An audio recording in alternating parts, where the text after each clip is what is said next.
이사야 52장 1절입니다.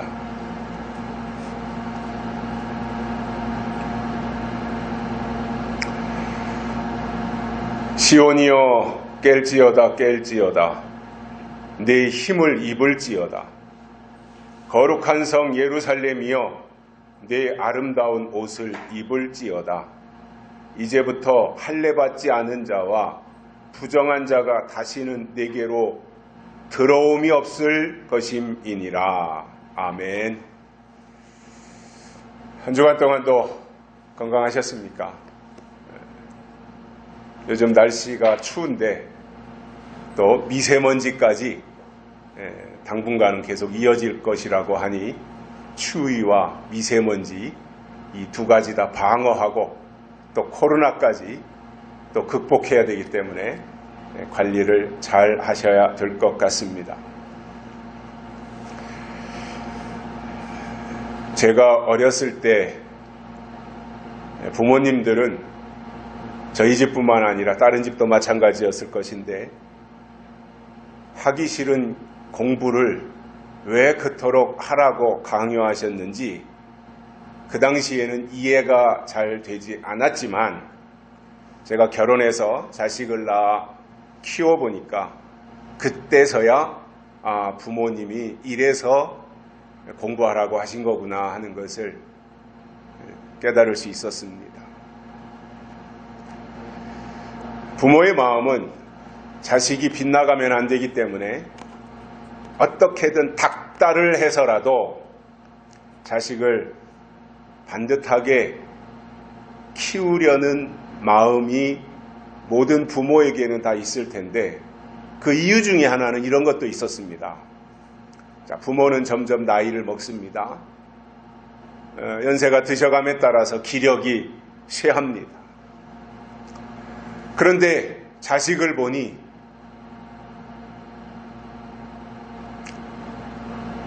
직장에 취직할 생각은 하지도 않고 맨날 부모에게 용돈을 받아가지고 친구들이나 만나러 다니고 놀기만 한다면 부모의 입장에서는 걱정이 이만저만이 아닐 것입니다. 부모는 좀 힘이 들어도 본인들은 좀 지치더라도 자식을 위해서 헌신적으로 뒷바라지를 하는 것은 그 자식이 잘 돼서 좋은 직장에 들어가 안정적인 생활을 하기를 바라는 마음이 있습니다. 왜냐하면 그래야 부모가 자식 때문에 해야 하는 걱정을 덜기 때문이에요.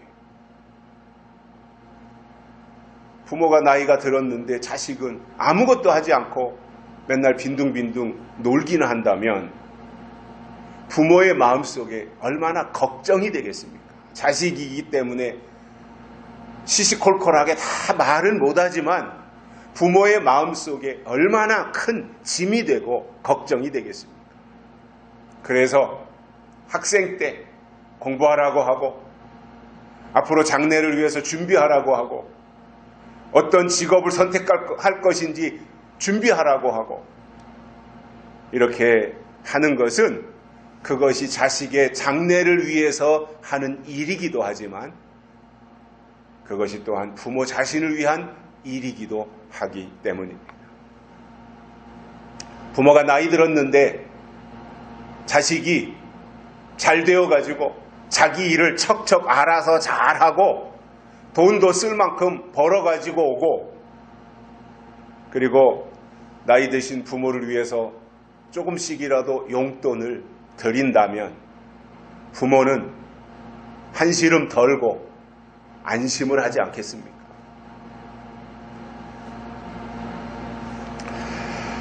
모든 부모의 공통점이 자식이 잘 되는 것이듯이 하나님 역시도 하나님의 자녀들이 잘 되기를 원하시고 그에게 주어진 과정 하나하나 한 단계 한 단계를 잘 거쳐서 자기 역할을 충실하게 잘해낼 수 있는 그러한 사람들이 되기를 하나님이 우리에게 원하고 계시다는 것입니다.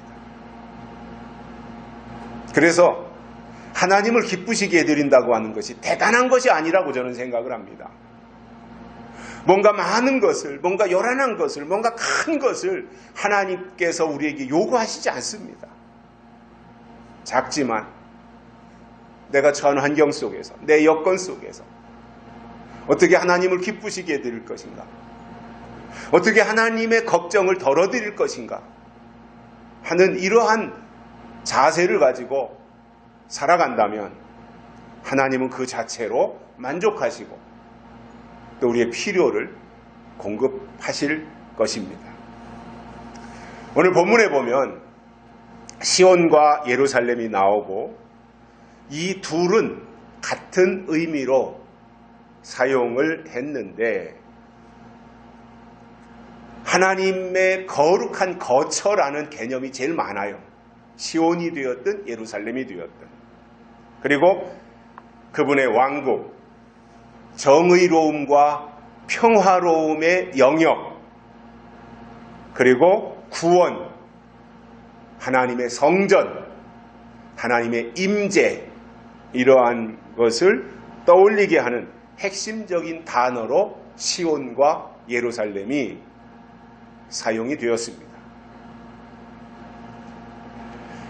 오늘은 본문을 통해서 하나님이 시온에게 하신 첫 번째 말씀이 무엇인지 세 가지를 깨닫고 은혜를 받겠습니다. 첫째로 깰지어다입니다.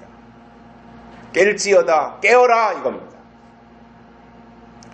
신앙이라고 하는 것은 잠자는 것이 아니라 깨어나는 것이고 일어나는 것이며 궁극적으로 살아나는 것이 목적입니다. 다시 말해서 우리가 믿는 하나님은 우리를 아무렇게나 내버려 두고 방치하시는 것이 아니라 때로는 흔들어 깨우시기도 하시고 때로는 손을 내밀어 일으키기도 하시며 우리를 다시 살리시는 분이시다 이 말입니다. 잠자는 신앙이 문제가 되는 것은 때를 분별하지 못하는 거예요. 잠자는 신앙이 어떻게 때를 분별해요? 허구한 날 잠들어 있는데 어떻게 때를 분별할 수 있습니까? 그리고 때를 분별하지 못하면 하나님이 하시는 일을 알 길이 없어요. 때를 분별하지 못하는 사람이 어떻게 하나님의 일을 알 수 있습니까? 그리고 하나님의 일을 알지 못하면 다시 오시는 예수님의 길을 예비하지 못하기 때문에 예수님을 맞이할 수 없다는 말입니다. 하나님은 우리가 영적으로 깨어있기를 원하십니다. 그래서 성경 여러 곳에 깨어있는 것에 대해서 말씀을 자주 해주고 계신데 우리가 하나님이 우리를 깨우실 때 깨어나고 일으키실 때 일어나면 우리가 하나님 앞에서 기본적으로 할 일을 한 것이 되는 거예요. 말씀으로 찾아오셔서 때로 어떤 계기가 있어서 하나님이 깨우시는데 나 몰라라 하고 못 들은 척하고 깨어나지 않는다면 문제가 되지만 하나님이 다가오셔서 슬쩍 터치하셨는데 그 터치에 화들짝 놀라서 깨어난다면 그 자체로 하나님의 사람으로서의 역할과 출발을 하게 된다는 말입니다. 무엇보다도 하나님은 우리의 영이, 우리의 속사람이 깨어나기를 원하고 계세요. 그래서 때를 따라 약속의 말씀을 전달해 주시고 그것을 읽거나 또는 그것을 들으면서 마음에 깨달음이 오는 것만큼 그는 깨어나는 것입니다.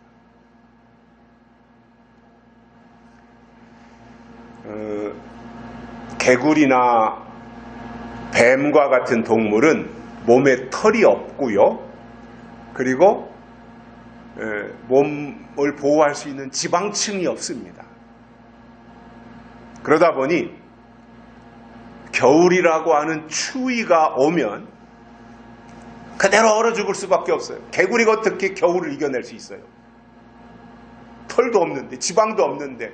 그러니까 강추위가 오면 개구리나 뱀이나 이런 것들은 그대로 얼어 죽을 수밖에 없기 때문에 이놈들은 겨울이 오기 전에 먹이를 실컷 먹어서 몸 안에 축적시켜, 영양분을 축적시켜 놓고, 그리고 겨울이라고 하는 추위가 닥치기 전에 땅속 깊숙이 들어가서 겨울잠을 잡니다. 그렇게 해서 추위를 이겨내는 거예요. 겨울이 다 지나갈 때까지 땅속에서 꼼짝 안 하고 있어요. 물론 우리가 겨울잠 잔다 이렇게 말하기 때문에 실제로 땅속에 들어가서 초겨울부터 이른 봄까지 눈 감고 잠만 잔다 이렇게 생각하는데 그렇진 않고요. 그 속에 들어가서 거기에서 뒤엉켜 있기는 하지만 외부 활동을 안 하고 있기 때문에 겨울잠 잔다라고 하고 있는데 사실은 거기서 잠자는 것이 아니라 활동을 제한하고 있는 겁니다. 최소한도 영양분 소비가 적게. 그래서 봄이 올 때까지 견딜 수 있는 축적된 영양분을 낭비하지 않고 몸 안에 계속해서 저장하고 그걸 가지고 근근히 생명만 유지하고 있다가 봄이 되면 이제 그때 봄 소식을 듣자마자 세상 밖으로 뛰쳐나오는 거지 않습니까?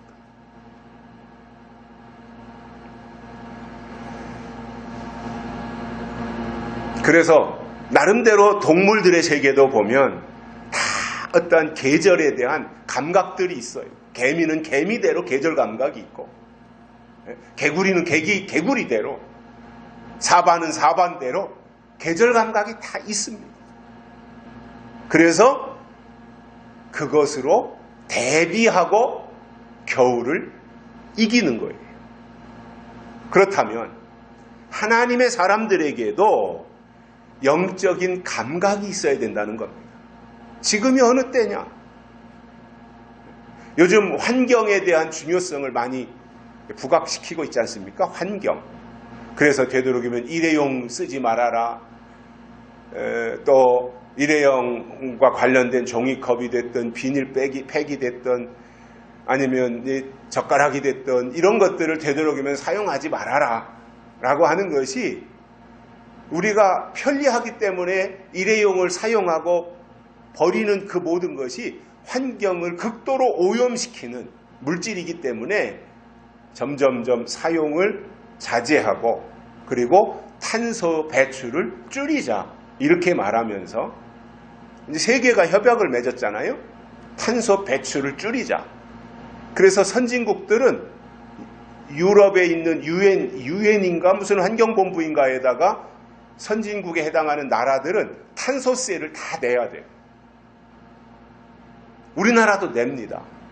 제가 볼 때 우리나라는 아직 그걸 낼 단계까지는 안 갔는데 문재인 씨가 대통령을 하면서 자기를 과시하려고 그랬는지 자기가 자원해서 우리도 탄소세를 내겠다 이렇게 한 거예요. 그 돈이 작지 않아요. 아마 수백억이 될 텐데 물론 우리나라의 현 상황에서 그 정도는 감당할 수 있지만 아직도 우리나라에는 국내적으로 도와줘야 될 사람들 많고 해결해야 될 산적한 과제들이 있는데 그것을 어느 정도 마무리해 놓고 차기 정부나 차차기 정부쯤 가서 탄소세를 세계의 구성원으로 냈으면은 좀 더 좋았을 텐데 너무 서둘렀다라고 하는 생각을 저는 가지고 있는데 아무튼 이렇게 환경 문제 또 탄소 중립 문제 이런 것들이 지금 이 시대의 화두로서 제시가 되고 있지 않습니까? 그렇다면 이런 상황 속에서 대한민국 국민의 한 사람으로 세계인의 일원으로서 내가 어떠한 생각을 가지고 어떠한 태도를 가지고 같이 여기에 동참하며 살아가야 될 것인가 이러한 생각을 자연스럽게 하게 되는 것처럼 우리가 영적으로도 하나님의 사람들이라면 지금이 어느 때이고 내가 해야 될 역할이 무엇이며 이런 것들을 알고 거기에 맞게 믿음 생활을 하는 것이 지극히 당연하고 정상적이라는 말입니다. 그래서 말로만 하는 신앙 있잖아요. 물론 그것도 때로는 필요하지만, 그러나 항상 말로만 하고 실행이 따르지 아니하는 그러한 신앙생활을 하는 사람들 있잖아요. 자기가 말로는 하나님을 정말 잘 믿는다고 하고 자기가 지금 몇십 년을 신앙생활을 했다고 하면서 그것을 과시하고 그것을 자랑을 하면서 정작 더 중요한 영적 계절에 대해서는 아무것도 알지 못하고 있다면, 봄이나 여름이나 가을은 어떻게 그냥 대충대충 견뎌낸다고 할지라도 혹독한 겨울이 오면 그때는 어떻게 하겠느냐 그 말이에요.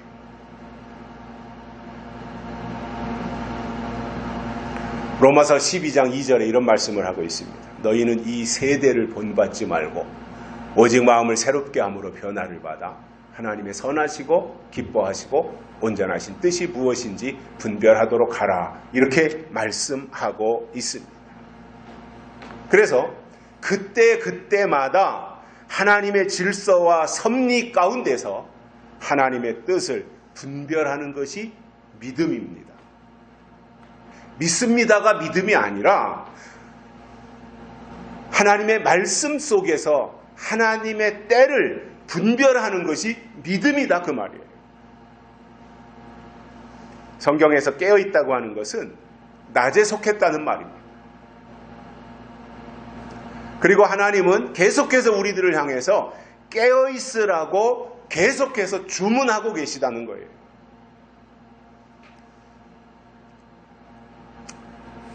그래서 깨어있는 것이 믿음인데, 그리고 깨어있어야 대비를 하고 준비를 할 수 있는데, 반대로 졸며 잔다고 하는 것은 예수님의 재림에 대해서는 관심이 없고 영적으로 안일과 태만에 빠져 있다든가, 평안하다 안전하다고만 하고 있다든가, 여기가 좋사오니 하면서 그냥 그 현실에 안주하고 있다든가, 저는 영적 게으름에 빠져 있다면 이런 사람들은 다시 오시는 예수님을 맞이할 수 없습니다. 오늘 본문에서 이사야 선지자는 시온과 예루살렘을 향해서 깰지어다 이렇게 반복해서 강조한 것은 깨어나는 것이 다른 어떤 것보다도 그만큼 더 중요하다는 의미입니다.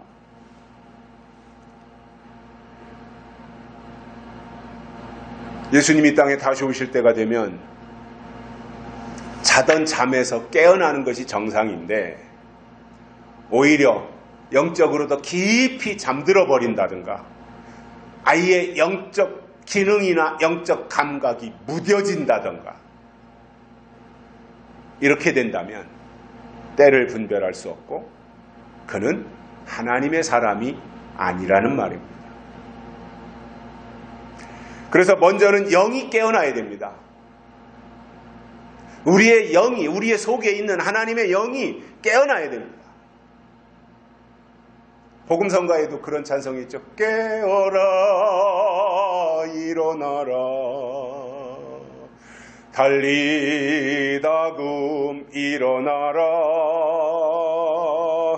일어나라 깨어라 잠자던 영혼아. 이러한 복음 찬송도 있지 않습니까? 물론 저는 그렇게 생각합니다. 어느 순간까지는 잠잘 수 있어요. 기다리다가 지쳐서 깜빡 잠들 수 있어요.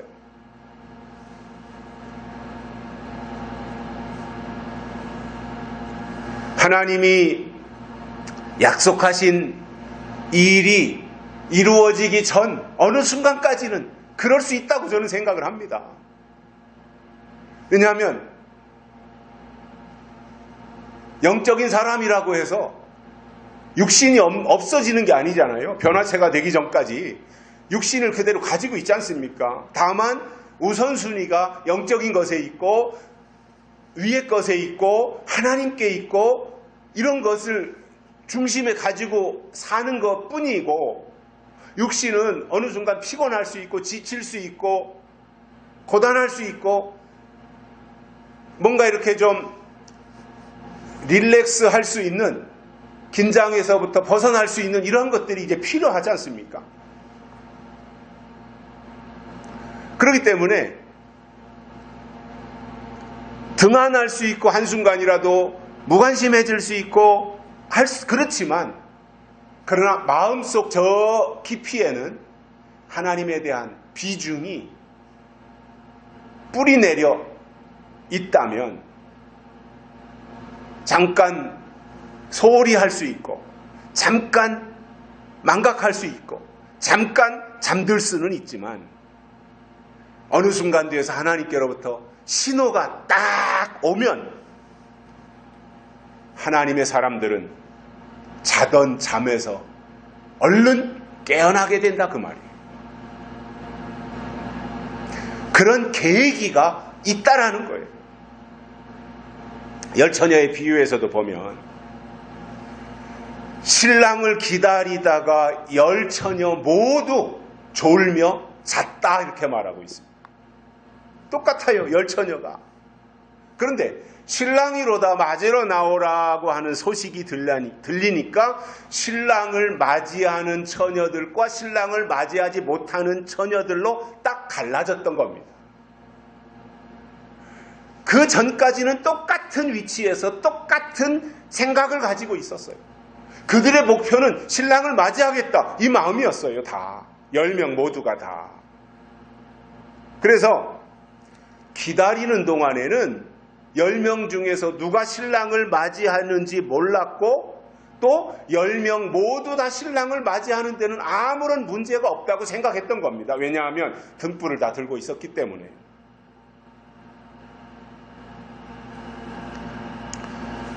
저는 그렇게 생각을 했습니다.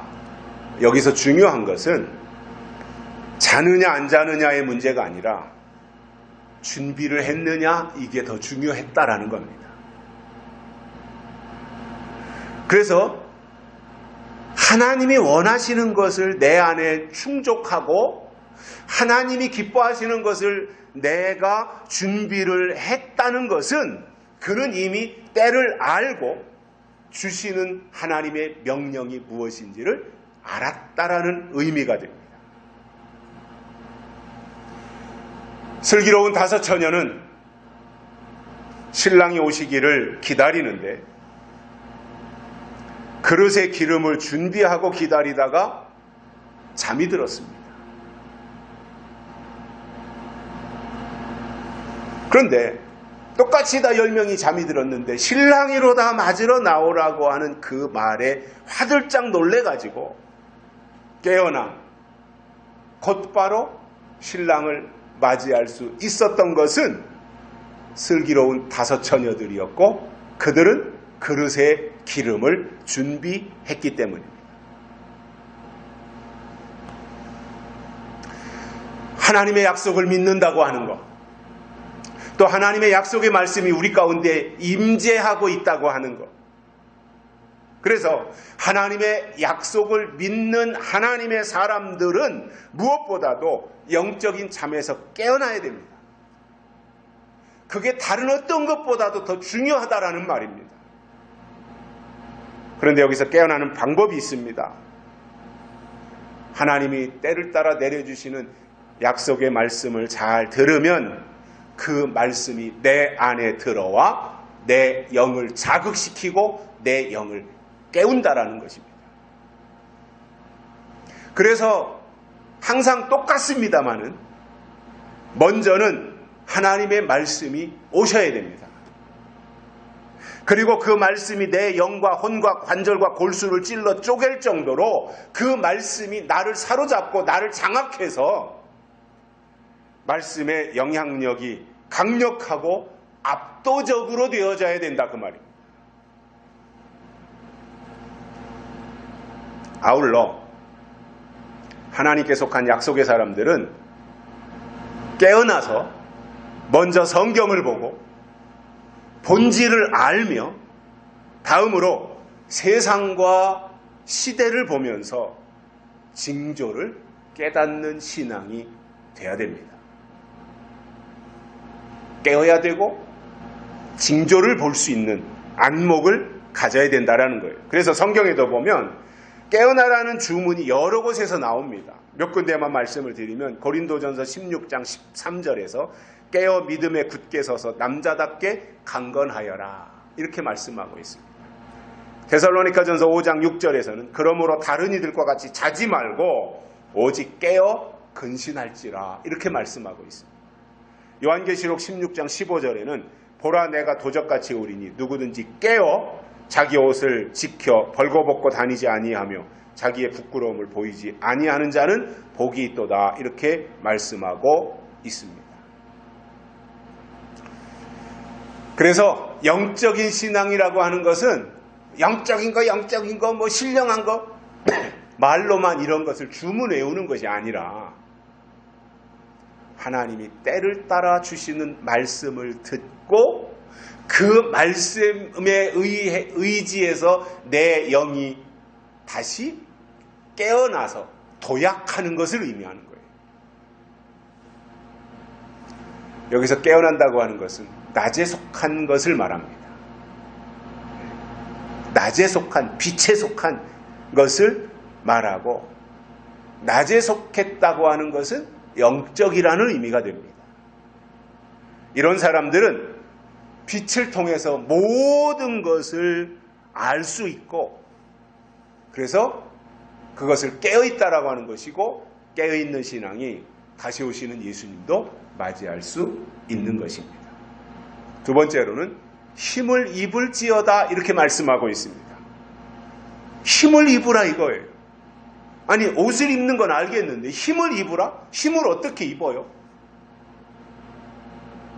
여기서 힘은 내 힘이라고 말씀하고는 있지만 그것이 내 속에서 생겨나는 것이 아니라 내 속에서 생겨났던 근력이나 힘이나 이런 것이 아니라 하나님이 우리에게 이미 주신 힘을 의미하는데 이것은 하나님의 능력을 말하고 우리가 입어야 할 옷은 결국은 성령의 능력을 우리에게 설명해 주고 있습니다. 그래서 힘을 입으라고 하는 것은 하나님의 능력과 권능을 입으라는 말입니다. 그런데 이 능력이라고 하는 것은 내가 입고 싶다고 해서 옷을 내가 갈아입듯이 그렇게 쉽게 될 수 있는 것이 아니라 사도행전 1장에서 보면 성령이 임하시면 너희가 권능을 받고 이렇게 말씀했잖아요. 성령이 임하시면 권능도 같이 임한다 이렇게 말씀하고 있잖아요. 그러니까 하나님의 영이 우리에게 오시면 그때 능력과 권능도 함께 임한다라는 겁니다.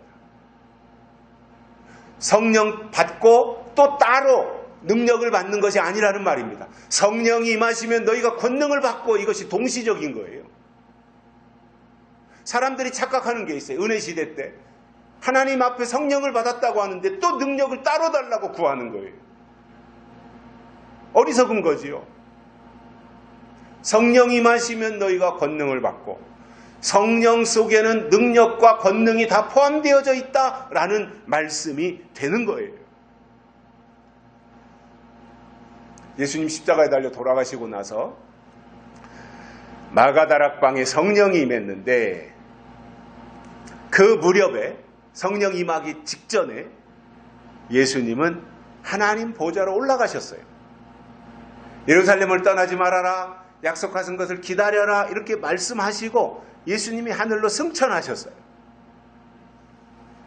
그러면 그동안에는 예수님과 제자들과 예수님과 사람들이 함께 어우러져서 생활을 했고 예수님에 대한 의지가 참 특별했고 예수님에 대한 기대도 있었는데 어느 날 예수님이 훌쩍 하늘로 올라가 버리셨단 말이에요.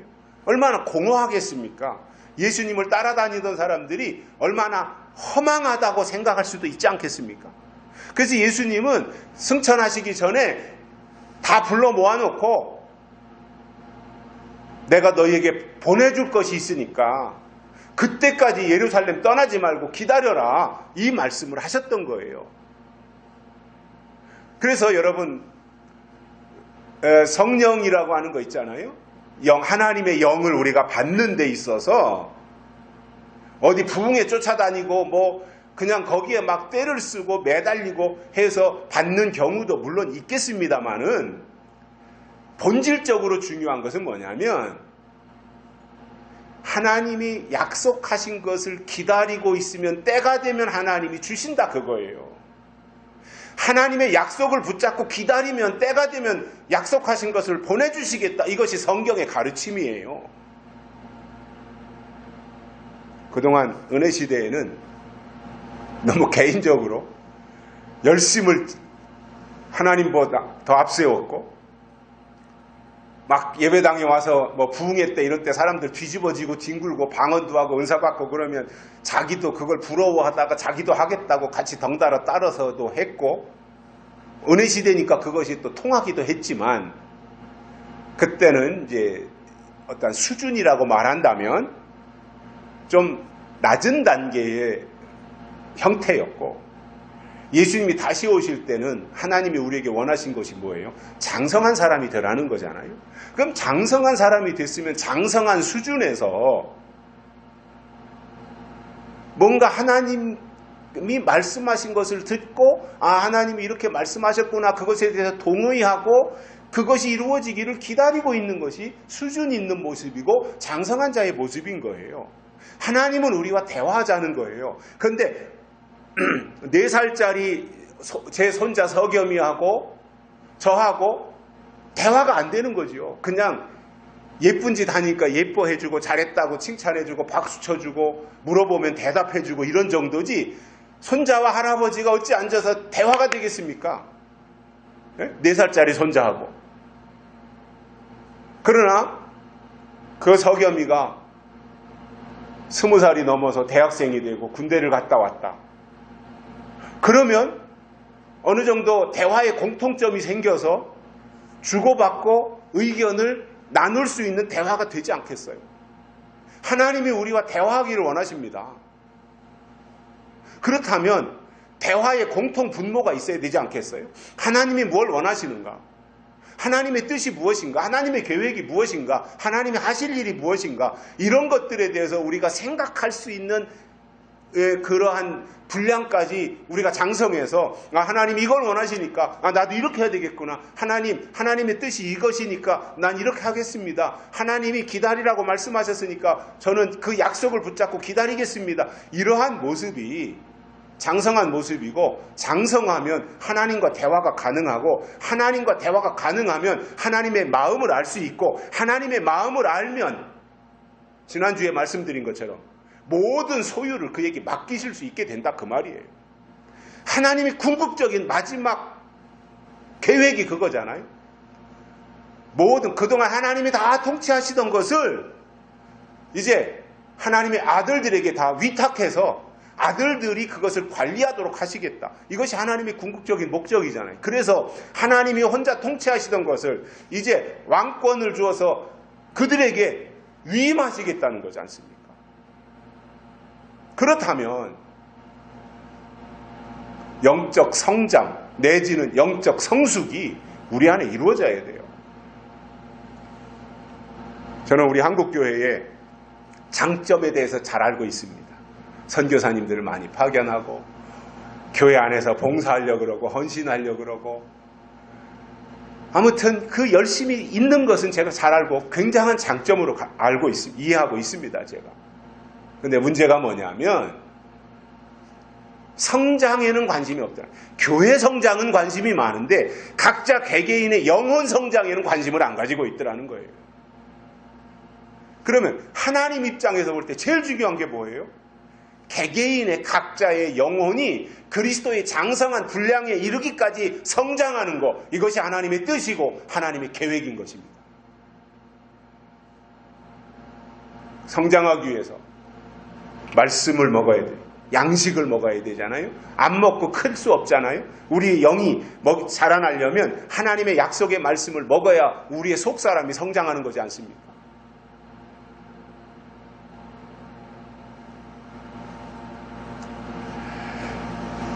그래서 우리가 정말 하나님의 뜻이 무엇인지, 하나님의 계획이 무엇인지, 이 하나님이 우리에게 주신 이 성경을 통해서, 바이블, 이 성경, 이 텍스트잖아요. 텍스트. 이 텍스트, 성경을 통해서 우리가 이 시대를 볼 수 있는 안목을 가져야 됩니다. 성경을 통해서 하나님의 뜻과 계획을 조금이라도 깨달을 수 있는 그러한 영감이 우리에게 있어야 된단 말이에요. 그게 장성하는 거 아니겠어요? 맨날 어린아이처럼 한 줄 읽어주고 이건 이 뜻이야. 또 한 줄 읽어주고 이건 이 뜻이야. 이렇게 하는 것은 어린아이의 방법이고, 그것도 똑바로는 알려주는 것도 아니고, 복 받으라는 얘기는 하면서 그러면 또 아멘이나 하고 있다면, 맨날 그렇게 해서 사탕 발림이나 하고 있다면 그 사람이 언제 크겠냐 말이죠.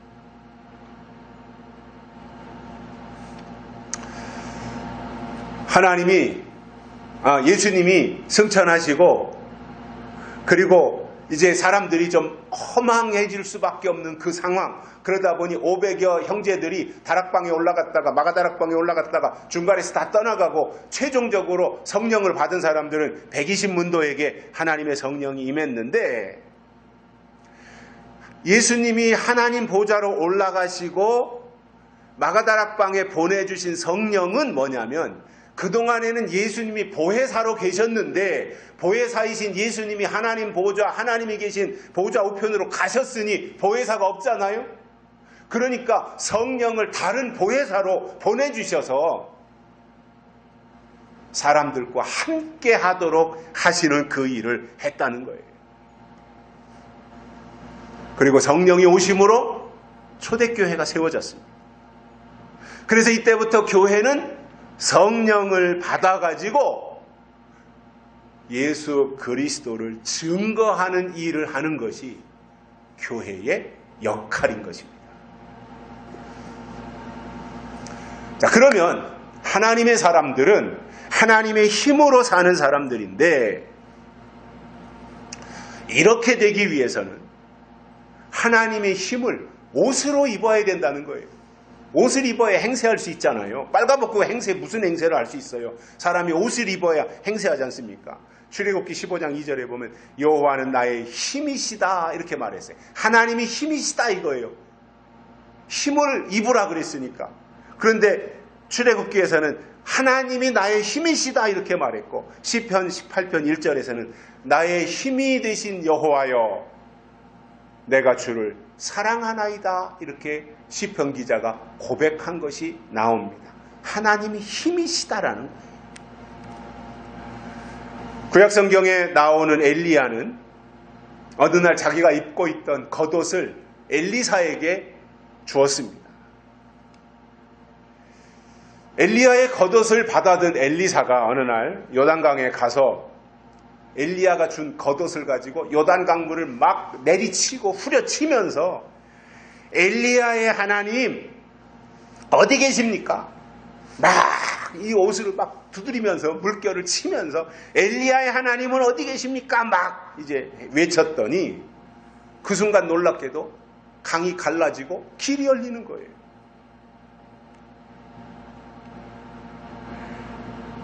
엘리사는 그동안에는 엘리야, 자기 스승인 엘리야의 하나님을 찾았어요. 엘리야의 하나님 어디 계십니까? 그러나 겉옷으로 요단강물을 내리치는 사건이 있고 나서는 엘리사는 더 이상 엘리야의 하나님을 찾지 않습니다. 왜냐하면 엘리야와 함께 하시던 하나님은 엘리사 자기 자신과도 함께 하신다는 것을 알았기 때문입니다.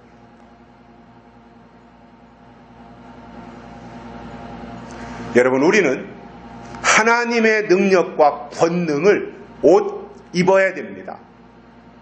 그러나 제가 볼 때 아직은 시기적으로 거기까지 이르진 못했다고 봅니다. 저는 하나님의 힘으로 완전히 옷 입는 단계까지 아직 시기적으로는 도달하지 못한 것이다. 그래서 바울이 그런 고백하잖아요. 바울이 훌륭한 하나님의 사람인데 오라 나는 공고한 사람이로다. 내가 원하는 바 선은 행치 아니하고 원치 아니하는 악만 행하는도다. 로마서 7장에서 바울이 그것 때문에 늘 안타까워하지 않습니까? 영적인 것과 육적인 것에서 늘 싸움이 있고 자기 속에서 영과 육이 늘 충돌을 하는데 결과적으로 보면 원하는 선은 행치 못하고 원치 아니하는 악만 나타나는 이 모습에 바울이 낙심을 해가지고 그런 고백을 한 거예요.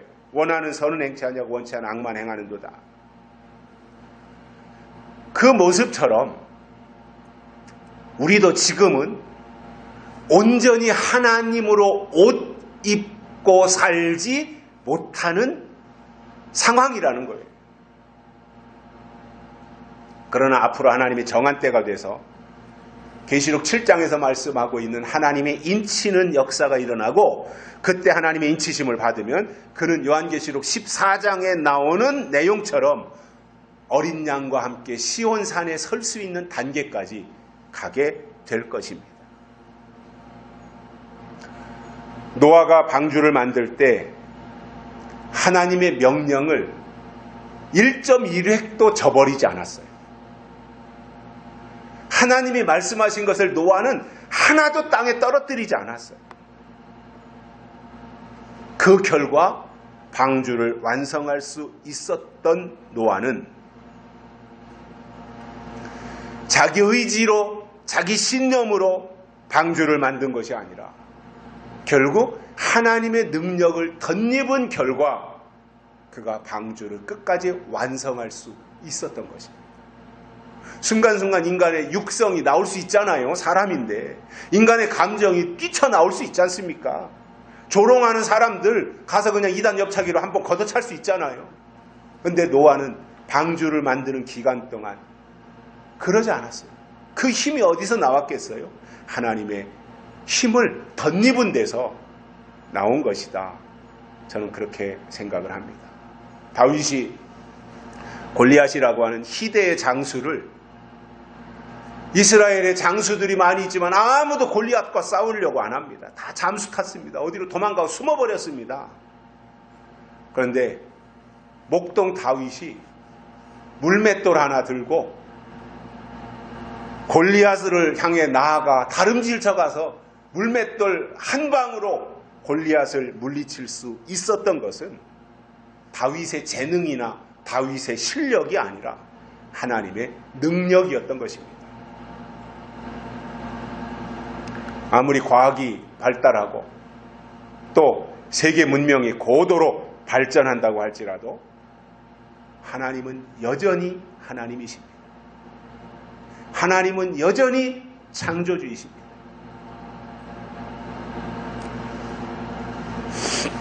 그래서 하나님께로부터 오는 힘을 공급받아야 세상을 이길 수 있습니다. 세상 사람들을 보면 이 세상 사람들은 자기 힘과 경험으로 세상을 살아가지만 하나님의 사람들이 누구냐 하면 오직 하나님의 힘을 덧입고 하나님으로 살아가는 사람들이에요. 이게 하나님의 사람들이에요. 이사야 40장 31절에 보면 오직 여호와를 앙망하는 자에게는 새 힘을 주시리니 독수리의 날개침이 올라간 같을 것이요 다른 박질하여도 곤비치 아니하겠고 걸어가도 피곤치 아니하리라 이렇게 말씀하고 있습니다. 하나님이 우리에게 새 힘을 주시면 그는 다윗처럼 골리앗 앞으로까지도 달려가 고꾸러뜨릴 수 있는 능력을 하나님이 공급해 주시기 때문에 앞으로 나타날 적그리스도도 거뜬히 물리칠 수 있을 것입니다. 세 번째로는 아름다운 옷을 입을지어다 이렇게 말씀하고 있습니다. 아름다운 옷을 입을지어다. 이렇게 해야 되는 이유가 있습니다. 왜 아름다운 옷을 입어야 되느냐? 할례받지 않은 자와 부정한 자가 다시는 내게로 돌아옴이 없을 것이기 때문이다. 이렇게 말씀하고 있습니다. 여러분, 우리가 옷을 바꿔 입는다고 하는 것은 신분이 변화하는 것이고 새로운 사람이라고 하는 의미가 됩니다. 그동안에는 이방인들이나 부정한 자들이 이스라엘을 침범하고 이스라엘을 괴롭히고 이스라엘을 착취하고 그렇게 했지만 이제는 그러한 일이 더 이상 없을 것이다 라는 약속을 해주시는 거예요. 여기서 아름다운 옷을 입으라고 하는 것은 옛사람의 옷을 완전히 벗고 새 사람으로 갈아입는다고 하는 의미가 되고, 아름다운 옷을 입었으니까 아름다운 사람이 되는 것입니다. 여기서 이사야 선지자가 말한 아름다운 옷은 요한계시록 19장에 나오는 세마포를 말합니다. 사도 요한은 세마포를 가리켜서 성도의 의로운 행실이다 이렇게 말했어요. 세마포가 뭐냐? 의로운 행실이라는 거예요. 그래서 세마포는 아무나 입는 것이 아니라, 세마포는 교회 다닌다고 누구나 다 입는 것이 아니라, 세마포는 다시 오실 예수님을 신랑으로 맞이할 슬기로운 다섯 처녀와 같은 신부들이 입고 혼인잔치에 들어가는 것입니다. 옷이라고 하는 것은 신기하게도 새 옷을 입으면 사람도 새 사람이 됩니다. 그런데 맨날 누더기 헌 옷이나 입고 다니면 그는 헌 사람입니다.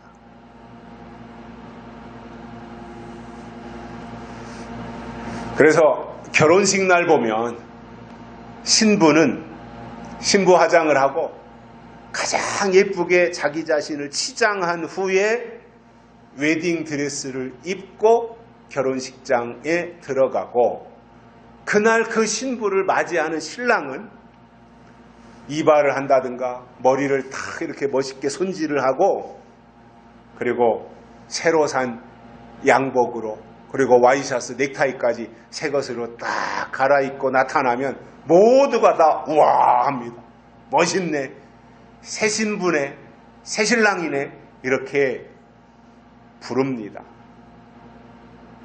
하나님 앞에서도 똑같이 새 사람은 새 옷을 갈아입어야 새 사람인데, 그 옷은 세마포이고,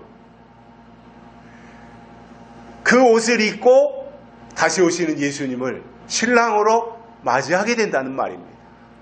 바울은 로마서 13장에서 예수 그리스도로 옷 입고 이렇게 말씀했어요.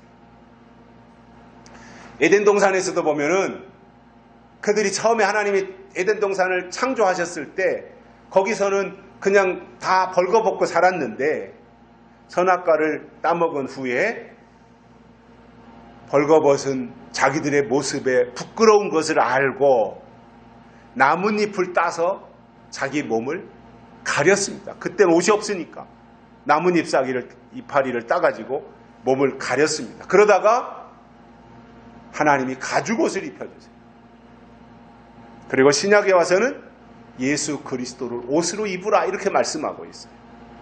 그리고 마지막 때는 세마포를 입는 것이 정상적인 신앙인데, 세마포는 신부의 옷이고 신랑을 맞이하기 위해서 입는 최고로 아름다운 옷이 드레스이고 세마포입니다. 저는 예수님의 재림을 앞두고 약속의 사람들이 해야 할 일이 있다고 생각을 합니다. 그것이 뭐냐면 아름다운 옷으로 갈아입고 아름다운 소식을 전하는 것인데, 그것이 바로 다시 오실 예수님을 증거하는, 요한계시록을 증거하는 내용일 것입니다. 성경에 나오는 소식을 보면 두 가지가 있어요. 복된 소식이 있고 아름다운 소식이 있습니다. 이 성경에 두 가지 소식이 나와요. 복된 소식과 아름다운 소식이 나오는데, 복된 소식이 뭐냐면 예수님 초림과 관련된 것으로 십자가, 부활, 승천 이런 것입니다. 이것이 복된 소식이에요. 예수님이 초림, 이때 이 세상에 태어나시는 것에 대해서도 가브리엘 천사가 기쁨의 좋은 소식을 전하노라, 다윗의 동네에 구주가 나셨으니 곧 예수라, 이것이 복된 소식이었습니다. 그러니까 초림 예수님과 관련되어진 것은 복된 소식이다 이겁니다. 그런데 반해서 아름다운 소식은 요한계시록에 기록된 대로 하나님이 정한 때가 되면 성경대로 예수님이 이 땅에 다시 오시는 것에 대한 소식이 아름다운 소식입니다.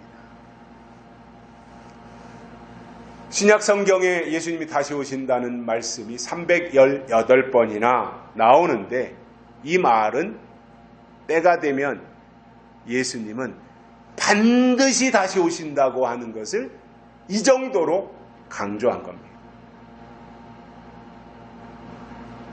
요한계시록에도 보면 예수님이 다시 오실 것에 대해서 구체적으로 말씀하시면서 언제 오시는지, 어디로 오시는지, 어떻게 오시는지에 대해서 매우 상세하게 설명하고 있어요.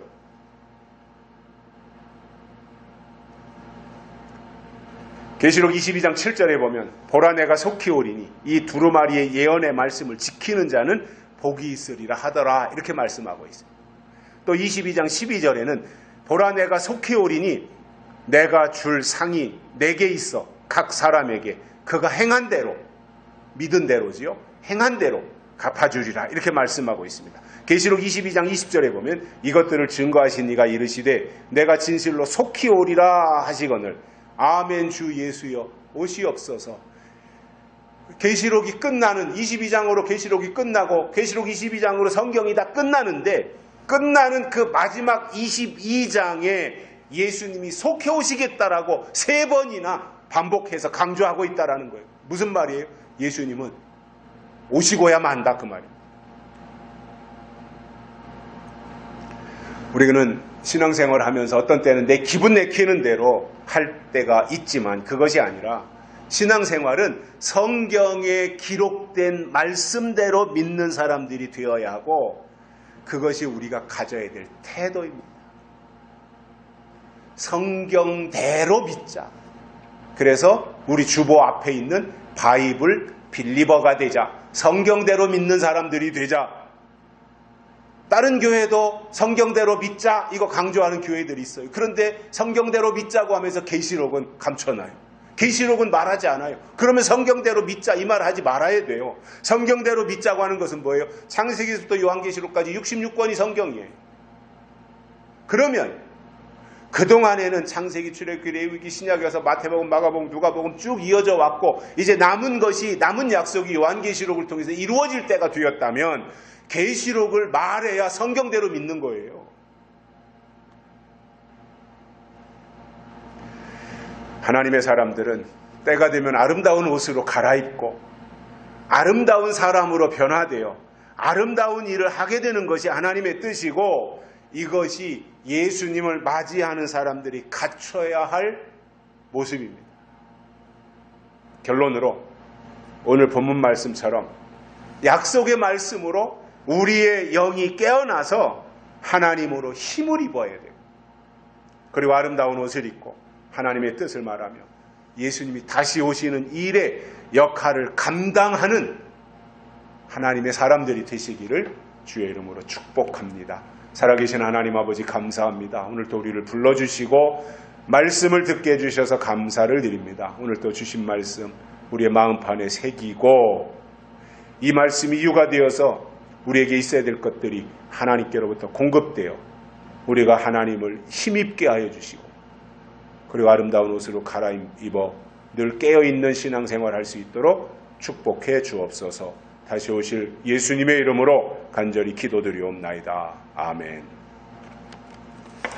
찬송가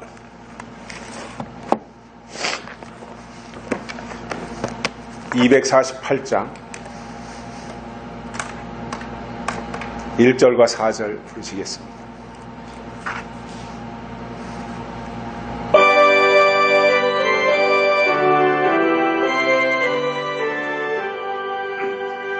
시온의 영광이 빛나는 아침 어둡던 옛 땅이 밝아오네 슬픔과 애통이 기쁨이 되니 시온의 영광이 비춰 4절입니다.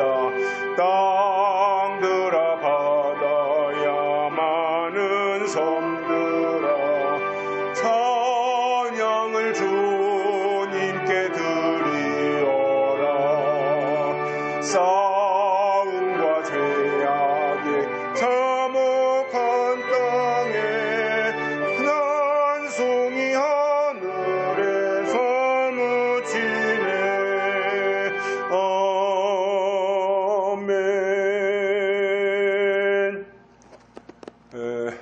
말씀드리면 이제 새해가 밝았는데 올해 우리의 어떤 영적인 생활들이 더욱더 하나님과 가까워지고 하나님을 닮아갈 수 있기를 바라고요. 또 우리 영훈교회와 우리 한국교회 마지막 때 욕단족속으로서의 사명을 감당해낼 수 있도록 위해서 기도해 주시기를 바랍니다. 기도하겠습니다.